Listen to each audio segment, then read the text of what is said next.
جن چیزوں سے رسول اللہ صلی اللہ علیہ وسلم نے اللہ کی پناہ مانگی وہ مندرجہ ذیل ہیں۔ قرض سے، برے دوست سے، بے بسی سے،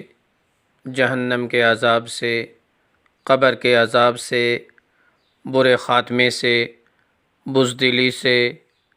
کنجوسی سے، غم سے، مالداری کے شر سے، فقر کے شر سے، زیادہ بڑھاپے سے، جہنم کی آزمائش سے، قبر کی آزمائش سے، شیطان مردود سے، محتاجی کی آزمائش سے، دجال کے فتنے سے، زندگی اور موت کے فتنے سے، نعمت کے زائل ہونے سے، اللہ کی ناراضگی کے تمام کاموں سے،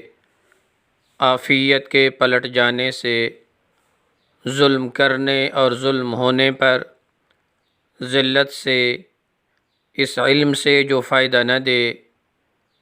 اس دعا سے جو سنی نہ جائے، اس دل سے جو ڈرے نہیں، اس نفس سے جو سیر نہ ہو، برے اخلاق سے، برے اعمال سے، بری خواہشات سے، بری بیماریوں سے، آزمائش کی مشقت سے، سماعت کے شر سے، بصارت کے شر سے، زبان کے شر سے، دل کے شر سے، بری خواہش کے شر سے، بدبختی لاحق ہونے سے، دشمن کی خوشی سے، اونچی جگہ سے گرنے سے، کسی چیز کی نیچے آنے سے، جلنے سے، ڈوبنے سے، موت کے وقت شیطان کے بہکانے سے، برے دن سے، بری رات سے، برے لمحات سے،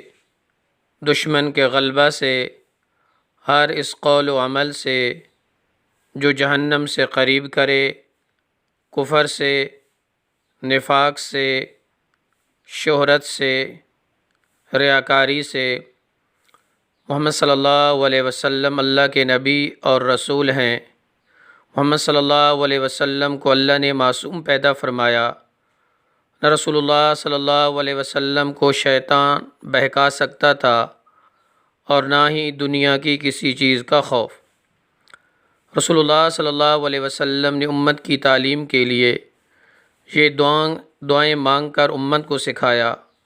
کہ ان چیزوں سے پناہ مانگے۔ اے اللہ، ہم ہر اس چیز سے تیری پناہ مانگتے ہیں جس سے رسول اللہ صلی اللہ علیہ وسلم نے پناہ مانگی۔